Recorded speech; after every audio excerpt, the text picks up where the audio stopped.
누가복음 12장 13절부터 34절까지 말씀 제가 봉독해 드리도록 하겠습니다. 내용 잘 헤아려 주시면 감사하겠습니다. 무리 중에 한 사람이 이르되 선생님 내 형을 명하여 유산을 나와 나누게 하소서 하니 이르시되 이 사람아 누가 나를 너희의 재판장이나 물건 나누는 자로 세웠느냐 하시고 그들에게 이르시되 삶과 모든 탐심을 물리치라. 사람의 생명이 그 소유에 넉넉한 데 있지 아니하니라 하시고 또 비유로 그들에게 말하여 이르시되 한 부자가 그 밭에 소출이 풍성하매 심중에 생각하여 이르되 내가 곡식 쌓아둘 곳이 없으니 어찌할까 하고 또 이르되 내가 이렇게 하리라. 내 곡간을 헐고 더 크게 짓고 내 모든 곡식과 물건을 거기 쌓아두리라. 또 내가 내 영혼에게 이르되 영혼아 여러 해 쓸 물건을 많이 쌓아두었으니 평안히 쉬고 먹고 마시고 즐거워하자 하리라 하되 하나님은 이르시되 어리석은 자여 오늘 밤에 내 영혼을 도로 찾으리니 그러면 내 준비한 것이 누구의 것이 되겠느냐 하셨으니 자기를 위하여 재물을 쌓아두고 하나님께 대하여 부유하지 못한 자가 이와 같으니라. 또 제자들에게 이르시되 그러므로 내가 너희에게 이르노니 너희 목숨을 위하여 무엇을 먹을까 몸을 위하여 무엇을 입을까 염려하지 말라. 목숨이 음식보다 중하고 몸이 의복보다 중하니라. 까마귀를 생각하라. 심지도 아니하고 거두지도 아니하며 골방도 없고 창고도 없으되 하나님이 기르시나니 너희는 새보다 얼마나 더 귀하냐. 또 너희 중에 누가 염려함으로 그 길을 한 자라도 더할 수 있느냐. 그런즉 가장 작은 일도 하지 못하면서 어찌 다른 일들을 염려하느냐. 백과 팔을 생각하여 보라. 실도 만들지 않고 짜지도 아니하느니라. 그러나 내가 너희에게 말하노니 솔로몬의 모든 영광으로도 입은 것이 이 꽃 하나만큼 훌륭하지 못하였느니라. 오늘 있다가 내일 아궁이에 던져지는 들풀도 하나님이 이렇게 입히시거든 하물며 너희일까 보냐. 믿음이 작은 자들아 너희는 무엇을 먹을까 무엇을 마실까 하여 구하지 말며 근심하지도 말라. 이 모든 것은 세상 백성들이 구하는 것이라. 너희 아버지께서는 이런 것이 너희에게 있어야 할 것을 아시느니라. 다만 너희는 그의 나라를 구하라.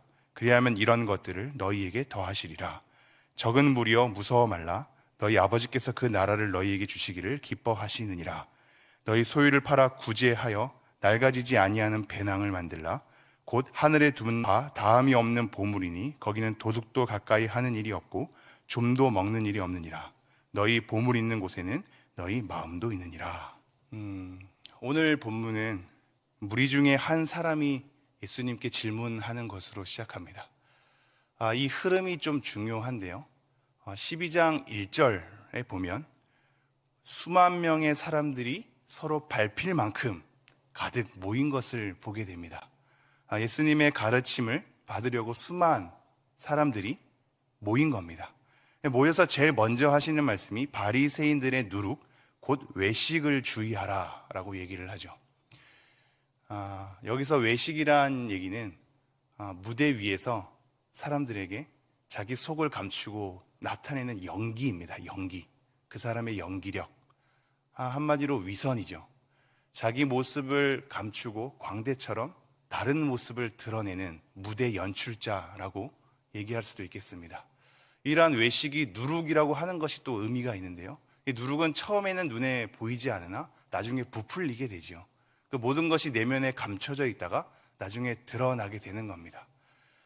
이러한 외식을 그리고 우리의 위선을 우리 내면 속에 있는 위선을 계속해서 주의하라라고 가르침의 시작이 이어진단 말이죠. 그리고 나서 이러한 것을 통해서 나중에 그 모두한 것이 드러난다라고 얘기합니다. 드러나게 되면 이 바리새인들이 즉 외식하는 자가 너희들을 해칠 것이다 라고 얘기하거든요. 그래서 그 가운데 우리가 붙잡히고 그러나 그들을 무서워하지 말고 너희의 생명을 온전히 구원하실 하나님을 두려워하라. 진정 그들을 심판하실 하나님을 두려워하라.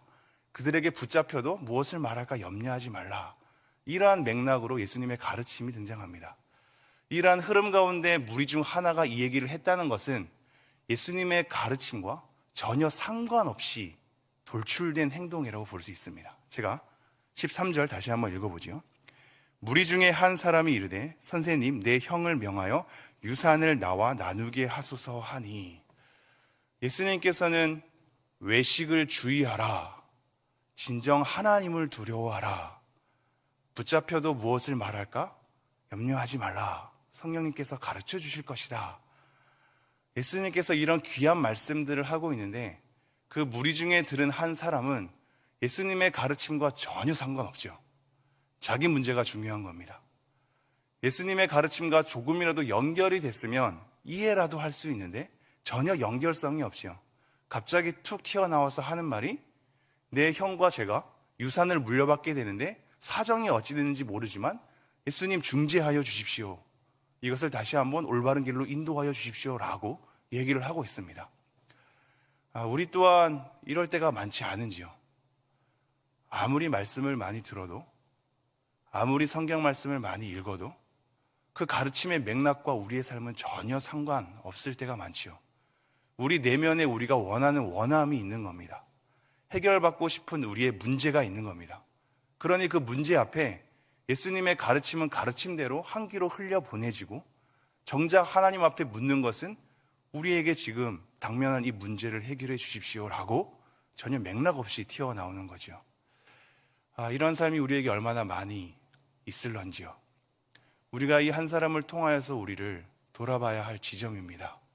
내 삶을 하나님의 말씀의 맥락에 맞추는가, 아니면 내가 해결받고 싶은 문제를 계속적으로 내 안에 가지고 있다가 예수님 말씀 끝날 때 기다렸다가 전혀 그 말씀과는 상관없이 하나님 이 문제는요, 하나님 이거 해결해 주셔야 되지 않습니까? 라고 얘기를 하는 거지요.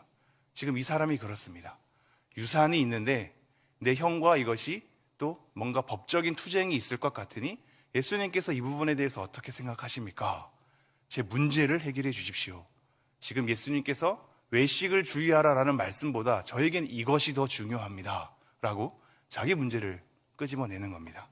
제가 다시 한번 13절 읽어볼까요? 무리 중에 한 사람이 이르되 선생님 내 형을 명하여 유산을 나와 나누게 하소서 하니 14절 이르시되 이 사람아 누가 나를 너희의 재판장이나 물건 나누는 자로 세웠느냐 하시고, 내가 너의 그 문제에 있어서 그것을 해결해 줄 재판장 또는 물건 나누는 자, 중재하는 자라고도 번역할 수 있는데요, 그런 사람으로 누가 세웠느냐, 즉 너 문제에 있어서 왜 그것을 나한테 해결하려고 지금 요구하느냐라고 되묻고 있습니다. 15절 그들에게 이르되 삶과 모든 탐심을 물리치라. 사람의 생명이 그 소유에 넉넉한 데 있지 아니하니라 하시고, 그 사람 마음의 내면에는 탐심이 있었던 것 같습니다. 지금 형과 유산을 나누는 문제에 있어서 어떤 문제가 있는지는 성경에서 정확하게 얘기하고 있지는 않습니다. 그러나 예수님께서는 그 사람의 내면을 보시되 사람들에게 하는 말이 탐심이 있다라고 얘기를 합니다. 탐심이라는 것은 쉽게 말하면 더 가지고 싶은 욕망입니다. 더 가지고 싶은 욕망. 지금 현재 내 삶에 있어서 더 많은 것을 요구하는 것이고, 더 큰 것을 요구하는 것이고, 더 중요한 것을 갖고 싶은 것입니다.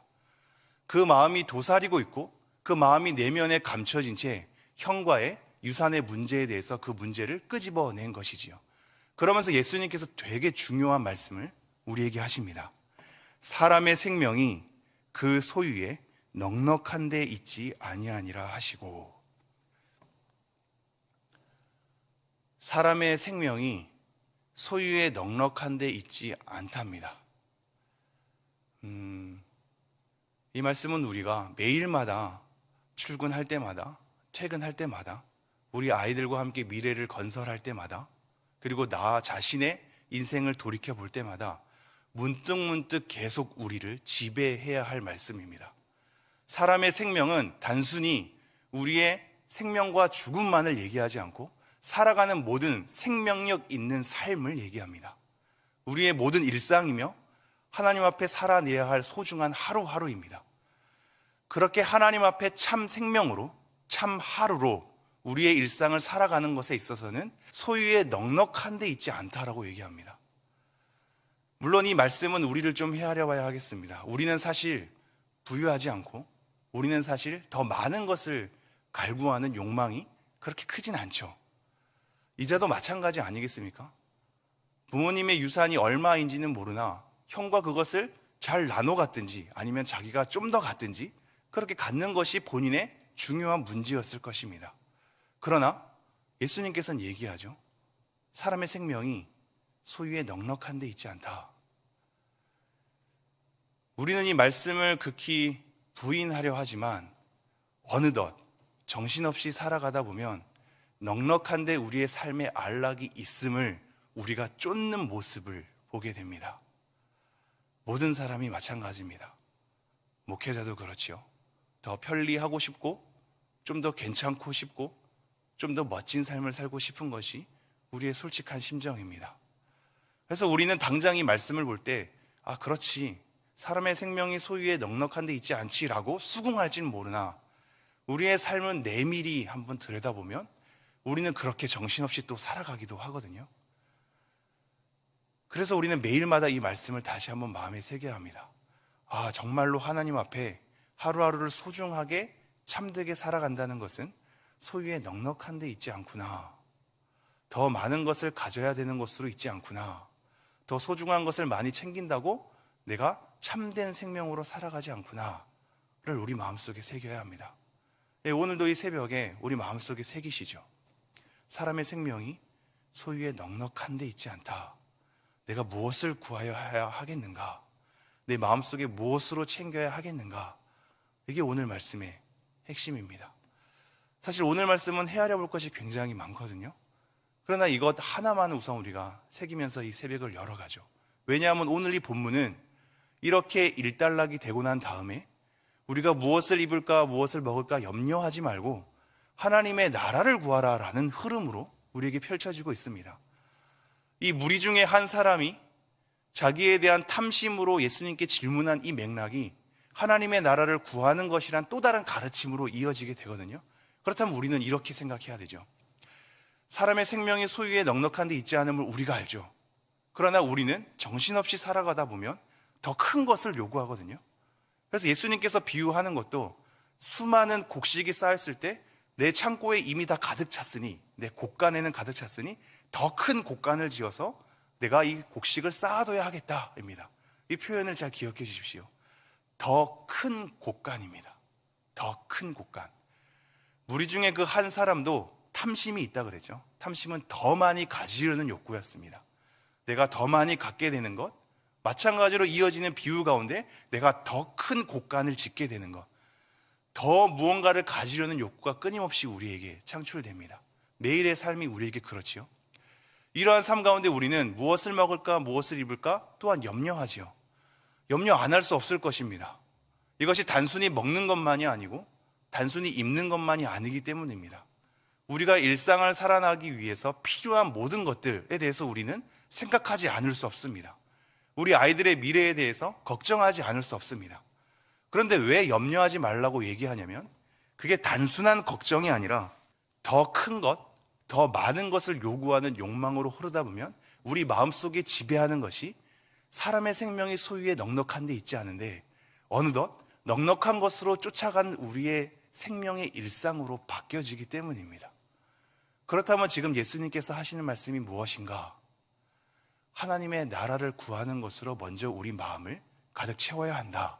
그렇지 않으면 우리는 어느 순간 사람의 생명이 소유에 넉넉한 데 있는 줄 알고 그것에 근심하고 그것에 염려함으로 가득하게 된다라고 얘기를 합니다.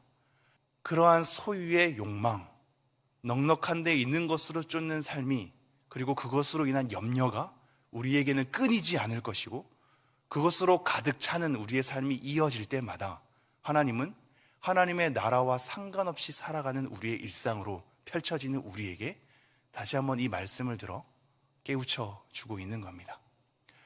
오늘도 하나님의 나라를 구하시겠습니까? 여러분의 걱정과 근심 하나님이 아십니다. 그러나 그러한 염려로 이 하루를 가득 채우지 않았으면 좋겠습니다. 우리의 생명은, 이 소중한 하루는 소유에 넉넉한 데 있지 않기 때문입니다. 하나님의 나라를 구해 주십시오.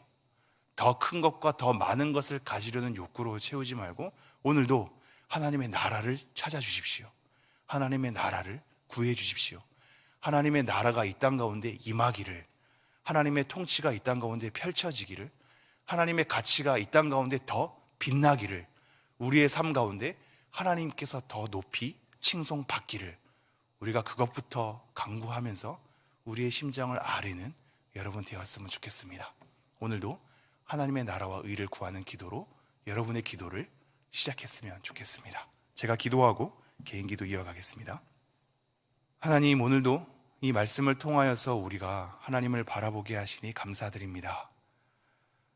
그렇습니다. 하나님, 우리가 우리 교회를 위해서 기도하고 우리 성도님들을 위해서 기도하고 우리 가족을 위해서 기도하지만 사실상 우리 마음속에 더 많이 채워야 할 것은 하나님의 나라입니다. 하나님의 높음입니다. 하나님의 기쁨입니다. 하나님, 우리가 하나님의 뜻을 사모하게 하여 주시고 오늘도 하나님의 나라가 이 땅 가운데 온전히 임하기를 기도할 수 있는 우리가 될 수 있도록 은혜를 허락하여 주시옵소서. 하나님, 우리 성도님들 하루하루 살아가는 것이, 하루하루 직장 생활을 하는 것이, 하루하루 우리 아이들을 챙기는 것이 쉽지만은 않습니다. 그래서 걱정되고 이 세상 가운데 어떻게 잘 살아가야 할지 염려되는 것이 사실입니다.